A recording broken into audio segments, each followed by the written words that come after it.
Je m'appelle Pierre, j'ai 42 ans, et ma vie est plutôt bien rangée. Je vis avec Julie, ma femme, depuis maintenant 15 ans. Nous avons 3 enfants, 2 garçons et une fille. Julie a fait le choix de rester à la maison, pour s'occuper d'eux à plein temps. Notre vie est simple, rythmée par mon travail de chef de chantier. Je travaille pour une grande entreprise, et je suis souvent amené à partir en déplacement, parfois pendant plusieurs jours. Quand je rentre, c'est toujours la même routine, mais je n'ai jamais trouvé cela ennuyeux. C'est notre vie, et elle me convient. Jusqu'à l'arrivée d'Emma. Emma est la nouvelle secrétaire de direction de l'entreprise. Dès qu'elle a occupé son poste, quelque chose en elle m'a intrigué. Elle est souriante, pleine d'assurance, et très à l'aise en société. Au début, c'était juste des discussions banales au bureau, des échanges pendant les pauses café.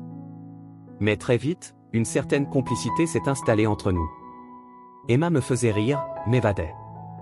Avec elle, j'oubliais mes soucis, mes responsabilités, mon train-train quotidien. Petit à petit, je me suis surpris à penser de plus en plus à Emma, à chercher des excuses pour passer du temps avec elle. Cela a d'abord été des déjeuners, puis des soirées après le travail, et enfin des nuits dans des hôtels. Je savais que ce que je faisais était mal, mais je me persuadais que cela restait sous contrôle, et que personne ne se rendrait compte de rien. Après tout, je rentrais toujours à la maison, je jouais mon rôle de père et de mari, du moins en apparence. Ma femme, qui est quelqu'un de perspicace, a fini par remarquer un changement chez moi.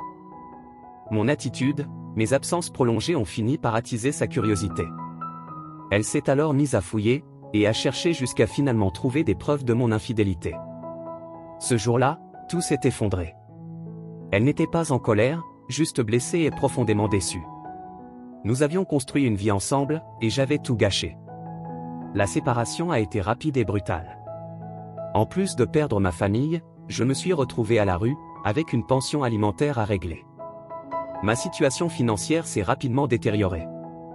Et comme si cela ne suffisait pas, ma relation avec Emma a commencé à se dégrader. Au début, c'était passionné, excitant, mais une fois mon divorce prononcé, Emma n'était plus la même. Elle a fini par se lasser de moi, de mes problèmes. Je n'étais plus cet échappatoire que j'avais été pour elle.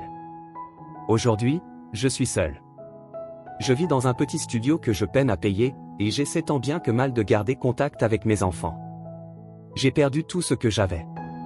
Pourquoi ? Pour une envie d'évasion, de nouveauté, une illusion qui est entrée dans ma vie aussi vite qu'elle y est sortie. La morale de cette histoire, c'est qu'on a parfois tout ce dont on a besoin sous les yeux, mais à force de vouloir plus, à force de se laisser tenter par des chimères, on finit par tout perdre.